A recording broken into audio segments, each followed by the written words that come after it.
Shri Narendra Mishra ji. Please give the big round of applause. अब जब ये वीडियो कुमार विश्वास जी की आवाज में वायरल हो सकती है तो सोचो जिसने लिखी है वो कहे तो क्या होगा। जी हाँ दोस्तों, आज हमारे बीच एक ऐसे कवि उपस्थित हैं जिन्होंने अपने कविताओं से न सिर्फ राजस्थान बल्कि पूरे हिंदुस्तान का नाम कमाया। तो दोस्तों ऐसा हो नहीं सकता कि श्री नरेंद्र मिश्र जी हमारे साथ है और चार पंक्तियां ना हो। तो दोस्तों आपकी जोरदार तालियों के बीच स्वागत करना चाहूंगा मंच पर श्री नरेंद्र मिश्र जी का। आस्था और समर्पण के इस अध्यक्षीय व्यासपीठ से लेकर आप सभी को सादर प्रणाम करता हूँ। काव्य पाठ जैसा मेरे परिचय में चार पंक्ति तो मैं नहीं पढ़ूंगा क्योंकि काफ़ी देर से प्रतीक्षा कर रहा हूँ। फिर भी एक बात ज़रूर कहना चाहूँगा कि कविता का काम उत्तेजना देना नहीं है। अगर हम कुछ प्रेरणा दे सके तो हम समझेंगे हमने कुछ लिखा। मित्रों, मैं यही जब कविता पढ़ने की बात आई तो मैं यही कविता क्यों पढ़ रहा हूँ इसका जस्टिफिकेशन आप पे छोड़ता हूँ। ये इतिहास का सच है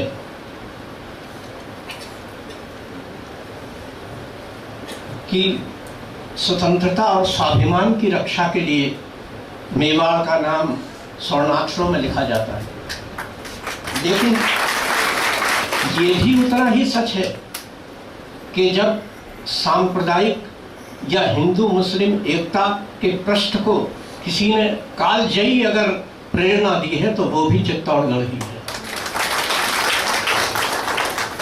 मैं एक ऐसी कविता जो भाषा की दृष्टि से हिंदी में भी चलेगी और उर्दू में भी चलेगी। जैसा मैंने यहाँ कुछ देखा और सुना या समझा, मैं उसके अनुसार एक कविता आप तक पहुँचाना चाहता हूँ। और राष्ट्रीय धारा के प्रखर चिंतक यहाँ विद्यमान हैं। मैं उनके माध्यम से आप तक इस प्रेरणा को पहुंचाना अपना धर्म समझता हूँ। कविता का मीटर है मित्रों, इतिहास बदलता जाता था, तारीख बदलती जाती थी। इतिहास बदलता जाता था, तारीख बदलती जाती थी। जैसा मैंने आपसे पहले ही निवेदन किया, भाषा की दृष्टि से देखें और जो कुछ यहाँ मैंने सुना उस दृष्टि से भी देखें। एक बार गुजरात का बहादुर शाह चित्तौड़गढ़ पर आक्रमण करता है और राजपूत संख्या में कम होने के कारण जब हारने लगते हैं तो रानी कर्णावती हुमायूं को एक राखी भिजवाती है। वो राखी जब हुमायूं के पास जाती है तो मुल्ला मौलवियों से पूछता है, बोलो क्या करूं? तो वो मजहब का नाम देकर भड़काते हैं, तुम एक काफिर की मदद करोगे? मित्रों, मैं ज्यादा बात नहीं करता हूं। इस प्रसंग में देखें जो कविता आजकल मंदिर और मस्जिद में बट गई है, उस प्रसंग में देखें जब ये बात कही जाती है तो सच्चा मुसलमान क्या जवाब देता है। यहाँ से कविता प्रारंभ हो जाती है और इतिहास इसका साक्षी है कि 1.5 कोस का अंतर रह जाता है कि रानी निराश होकर के जौहर कर जाती है। कर्णावती कुछ समय की, मैं बहुत शॉर्ट करना चाहता हूँ क्योंकि आपका काफ़ी समय हो चुका है, इसलिए आप मेरा सहयोग भी करें। मैंने ये कविता अपनी पूरी सामर्थ्य से लिखी है और मेरा आग्रह है कि आप अपनी समस्त चेतना से ग्रहण करेंगे तो उपकार मानूंगा।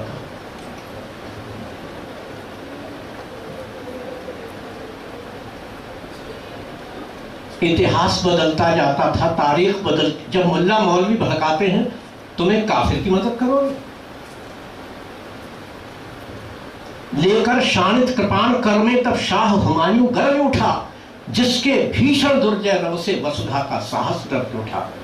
बोला तुम क्यों बहकाते हो, ले ले मजहब का नाम मुझे, और गुमराह कर रहे हो आखिर प्यारा अहले इस्लाम मुझे। जो हाँ, मैंने पहले ही कहा उस प्रसंग में कि मैंने सोच करके ये पढ़ रहा हूँ। जो दुश्मन नेक दिली का है वो दुश्मन है इंसानों का, वह काफिर है नंगा करता दामन पाकीज़ा बहनों का। कि कच्चे धागे की एवज में जर्रा जर्रा नहला दूंगा, जो मजहब का कौमी दुश्मन उसको दोज़ख पहुंचा दूंगा। हमला होगा बढ़ चलो अभी, इस्लामी खून बहा कर दो, रख दो सब प्राण हथेली पर, तारीखों में जौहर भर दो। फिर क्या था भीषण रण करने, सज गया कटक बेगानों का, और राखी की लाज बचाने को दल बढ़ता मुगल पठानों का। राखी की लाज बचाने को दल बढ़ता मुगल पठानों का, उस शेर बबर बाबर सुत की तलवार में चलती जाती थी। इतिहास बदलता जाता था, तारीख बदलती जाती थी। मित्रों, मैंने पहले भी आपसे कहा था, अगर इस कविता से मैं मानवीय संवेदना से एक आंख भी अगर गीली कर सका तो मैं समझूंगा मैंने कुछ लिखा था। बढ़ रहा हुमायूं उधर, उसको पता हुमायूं इधर लश्कर बढ़ता है, बढ़ रहा हुमायूं उधर, इधर शोणित की निर्मम प्यास बढ़ी, प्रणयंकर शंकर के स्वर में भीषण रणचंडी मचल पड़ी। उस तरफ बहादुर शाह, इधर मतवाले राजपूत लड़ते, और थे प्राण हथेली पर जिनके सर बांधे कफन बढ़े चलते। सब आग उगलती थी तोपें, फिर भी बढ़ने की चाह रही, और गोली वर्षा सी बरस रही, प्राणों की कब पर बह रही। राजस्थानी योद्धा रण में विकराल काल से लगते थे, और थे स्वतंत्रता के दीवाने, अरिदल का कंठ कतरते थे। पर चिंगारी चिंगारी है, सारा जग नहीं जला सकती। मित्रों, कवि करोति काव्यानि रसम जानाति पंडितों, ये तो आप पे छोड़ता हूं। पर चिंगारी चिंगारी है, सारा जग नहीं जला सकती।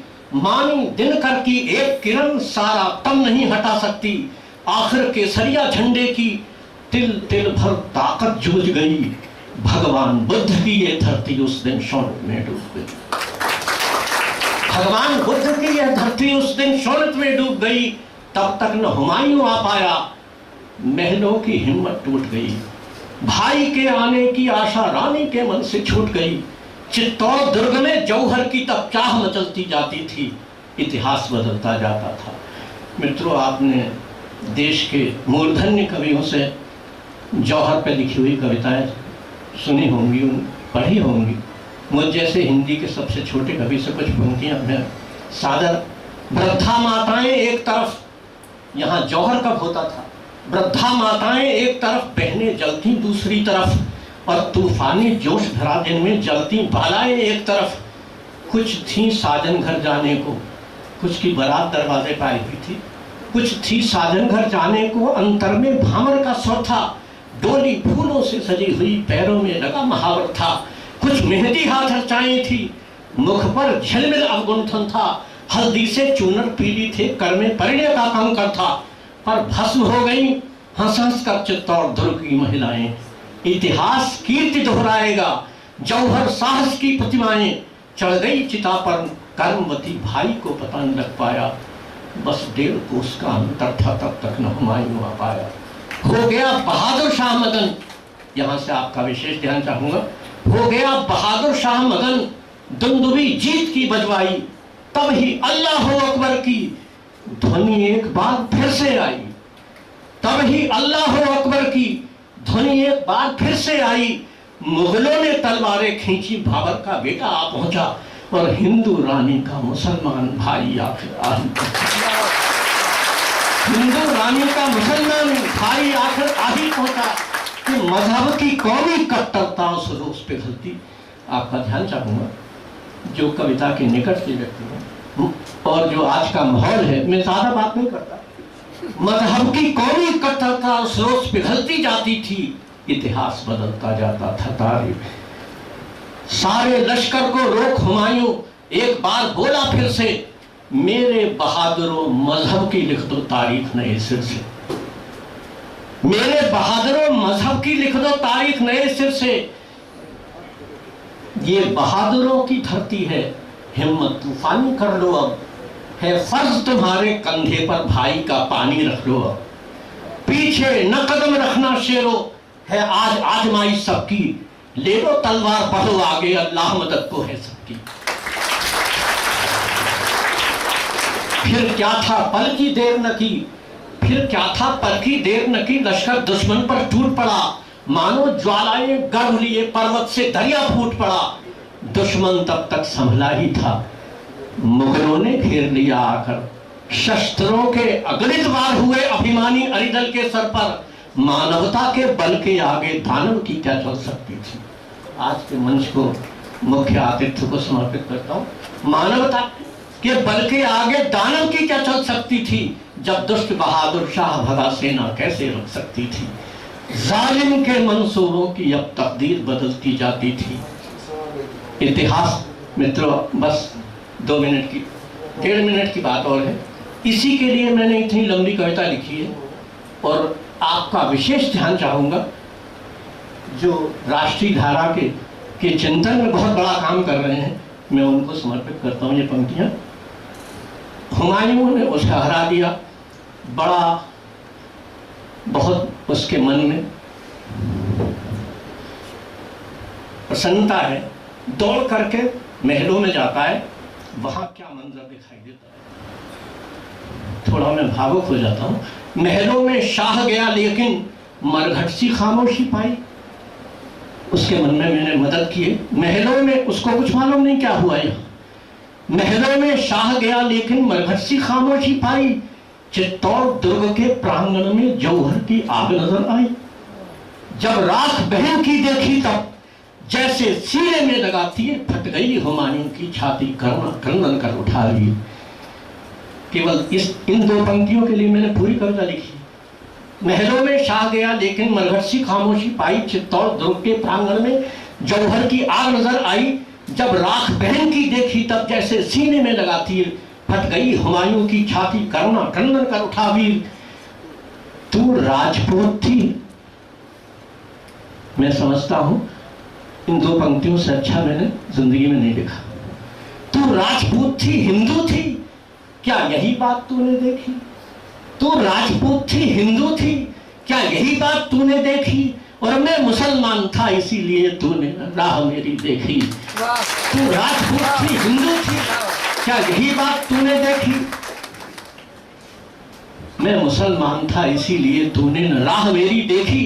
क्यों ठीक वक्त पर आ न सका, क्यों टूटा नहीं कहर मुझ पर। तू चली गई मैं जिंदा हूं, लानत सौ बात मुझ पर। मैं बुरी तरह से हार गया, मैं बुरी तरह से हार गया, तारीख हो गई है जीत सही। यह कह पछाड़ खा गिरा वीर, सिर से शौर्य की धार बही। उस गर्म राख को शोणित से ठंडा करता रो रहा खड़ा, मानो अंबर के अंत से करुणा का स्रोता फूट पड़ा। था मुसलमान पर नैनों से जलधार निकलती जाती थी। इतिहास बदलता गया।